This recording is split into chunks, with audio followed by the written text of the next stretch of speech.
राधे राधे, जय श्री कृष्णा। मैं सीमा सिंह आप सभी धर्म प्रेमियों को सादर प्रणाम करती हूँ। आज मैं आपको कार्तिक मास के 14वें दिन की व्रत कथा सुनाने जा रही हूँ।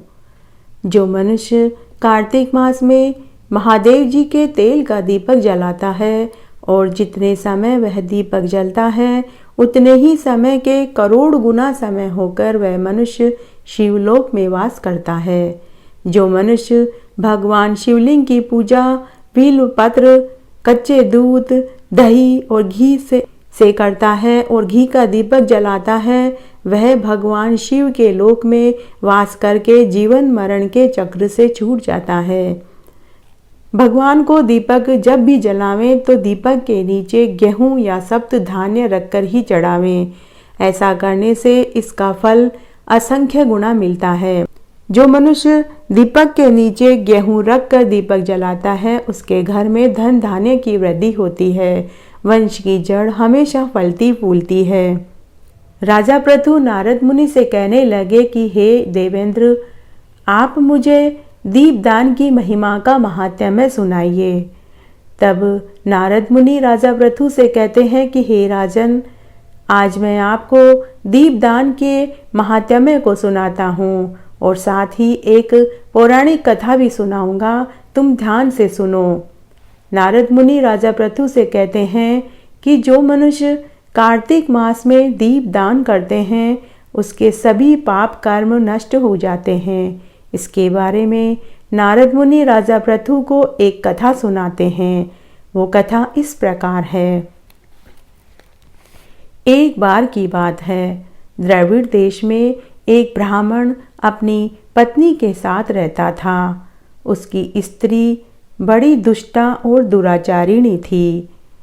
ब्राह्मण ने अपनी पत्नी को बहुत समझाया लेकिन उसके ऊपर कोई प्रभाव नहीं पड़ा। उसकी पत्नी घृणित कर्म में लगी रही। उसकी पत्नी हमेशा अपने पति से लड़ाई झगड़ा करती थी। लोग निंदा के भय से वह ब्राह्मण बीमार पड़ गया और जल्दी ही उसकी मृत्यु हो गई। पति के मर जाने के बाद घर परिवार, पीहर और ससुराल वालों ने उस ब्राह्मणी से रिश्ता रखना छोड़ दिया। उस ब्राह्मणी के ना तो कोई औलाद थी और न ही कोई भाई था। पति के मर जाने के बाद भी वह ब्राह्मणी बुरे कर्म करती रही।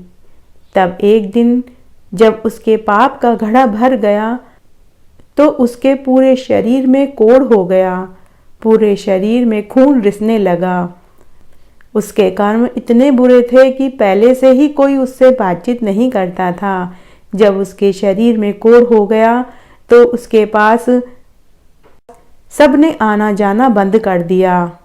अब वह अपने बुरे कर्म का फल भोगने लगी।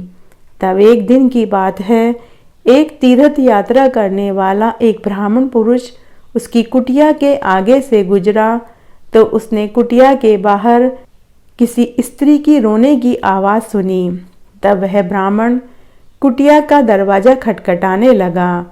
अंदर वही कोढ़ी ब्राह्मणी दरवाज़ा खोलकर बाहर आई। उसकी बुरी हालत देखकर उस ब्राह्मण को उसके ऊपर दया आई। उस ब्राह्मण ने उस कोढ़ी ब्राह्मणी से पूछा कि हे कल्याणी, तुम्हारी यह हालत किस कारण हुई है? तब वह ब्राह्मणी रोने और गिड़गिड़ाने लगी और वह बोली कि हे ब्राह्मण देव, मैं अपने ही बुरे कर्मों का फल भोग रही हूँ। मैंने पूरी उम्र बुरे कर्म किए हैं। कभी अपने पति का सम्मान नहीं किया, कभी अपने पति को गर्म भोजन बनाकर नहीं खिलाया। मैं हमेशा अपने पति से लड़ाई झगड़ा करती थी और मैं दूसरे लोगों के साथ व्यभिचार करती थी। इसी वजह से, मेरे बुरे कर्मों की वजह से ही मेरा पति मर गया। मैं उसी पाप का दंड भोग रही हूँ। हे ब्राह्मण देव, मुझे कोई ऐसा उपाय बताइए जिससे कि मेरे पापों का प्रायश्चित हो जाए। उसके लिए मुझे कोई व्रत, उपवास, पूजा बताइए ताकि मेरी मृत्यु आसान हो जाए। तब उस ब्राह्मण ने कहा कि हे कल्याणी, कार्तिक का महीना आने वाला है। तुम कार्तिक मास में गंगा स्नान करो और रोज गंगा नदी में दीप दान करो। तुम्हारी सारी पीड़ा दूर हो जाएगी, तुम्हारे सारे पाप धुल जाएंगे। तब ऐसा कहकर वह तीर्थ यात्री चला गया। कार्तिक मास में वह कोढ़ी ब्राह्मणी गंगा तट पर जाकर रहने लगी। उसने वहीं पर अपना एक आश्रय स्थल बना लिया। वह रोज सुबह तारों की छांव में उड़ती, गंगा में स्नान करती और रोज गंगा नदी में दीप दान करने लगी। पूरे कार्तिक मास में उसने नियम से दीप दान किया और कार्तिक स्नान किया। कुछ समय बाद जब उसकी मृत्यु हो गई तो यमराज के दूत उसे लेने के लिए आए। तभी विष्णु दूत भी देव विमान लेकर वहां पहुंच गए। तब विष्णु दूतों ने यमराज के दूतों से कहा कि यह तो विष्णु भक्त है, इसे लेने के लिए तो हमें भगवान विष्णु ने भेजा है। तब यमराज के दूत देवदूतों से बोले कि हे देवदूतों, इस ब्राह्मणी ने तो पूरे जीवन काल में घोर अपराध किए हैं, कभी किसी का कोई अच्छा कार्य नहीं किया। तब देवदूतों ने कहा कि इसने मरने से पहले 1 मास कार्तिक में गंगा स्नान किया और गंगा नदी में दीप दान किया है, इसीलिए यह बैकुंठ की अधिकारी हो गई है। इस प्रकार नारद मुनि ने राजा पृथु को यह कथा सुनाई। के बाद नारद जी राजा पृथु से कहते हैं कि नंदी, गणेश और स्वामी कार्तिकेय युद्ध मैदान में पहुंच गए और दैत्यों को मारने लगे। कालनेमी दैत्य नंदी से, शुंभ गणेश जी से और निशुंभ स्वामी कार्तिकेय से लड़ने लगे। निशुंभ ने अपने 5 बाणों से स्वामी कार्तिकेय के मयूर को मारा, जिससे वह मूर्छित होकर गिर पड़ा।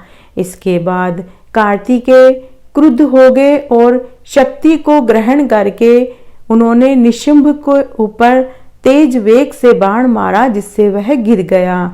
नंदी ने बाणों के समूह से कालनेमी को भेद दिया और 7 बाणों से घोड़ों और पताका को काट डाला। कालनेमी क्रोधित हो गया और उसने नंदी के धनुष को काट डाला। तब नंदी ने भी कालनेमी की छाती में शूल मारा।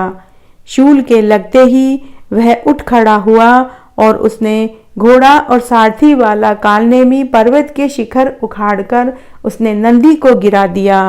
गणेश अपने वाहन मूषक पर सवार थे और वे शुंभ से लड़ाई कर रहे थे। वे दोनों युद्ध करते समय आपस में बाणों के समूह से परस्पर एक दूसरे को मार रहे थे। गणेश जी ने बाण से शुंभ के हृदय का भेदन किया। 3 बाणों से उसके सारथी को भूमि पर गिरा दिया। तब शुंभ अति क्रोधित हो गया और वह गणेश जी पर बाणों की वर्षा करने लगा और उसने 3 बाण गणेश जी के मूषक पर मारे और उसे गिरा दिया। तब गणेश भगवान मूषक की सवारी से उतरकर पैदल ही चलने लगे और पैदल ही युद्ध करने लगे। उसके बाद गणेश जी ने शुंभ की छाती में फरसे से मारा और उसे पृथ्वी पर गिरा दिया और वे वापस मूषक पर सवार हो गए।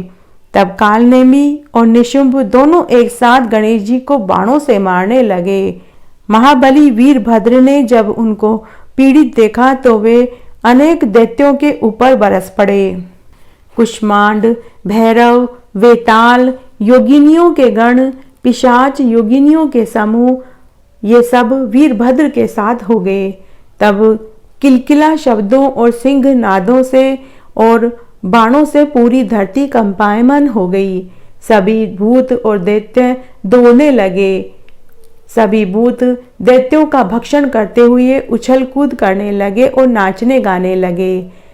नंदी और कार्तिकेय भी दैत्यों के ऊपर बाणों की वर्षा करने लगे।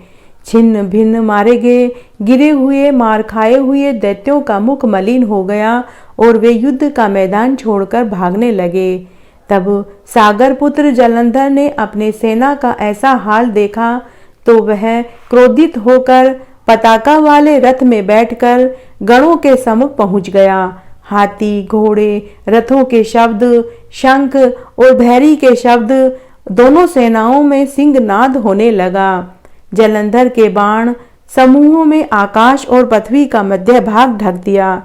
जैसे कोहरे से सारा आकाश आच्छादित हो जाता है। तब जलंधर ने 5 बाणों से गणेश को, 9 बाणों से नंदी को और 20 बाणों से वीरभद्र को भेद कर मेघ के समान गरजने लगा।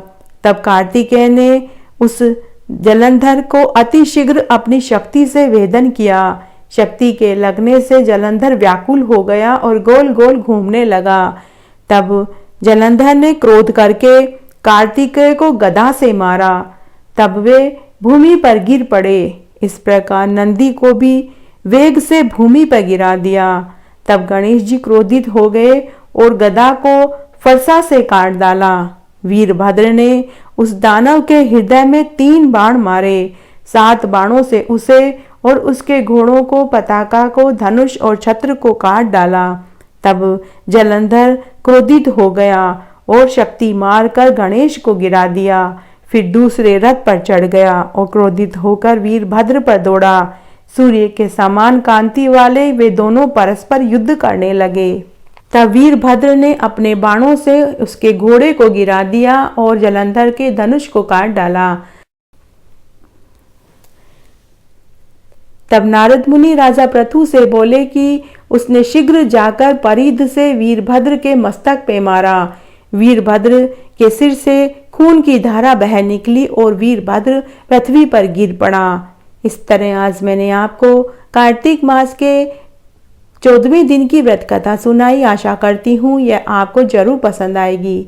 मेरे साथ बने रहने के लिए आपका धन्यवाद। आगे की महात्म्य के लिए भी आप मेरे साथ इसी तरह बने रहें। धन्यवाद।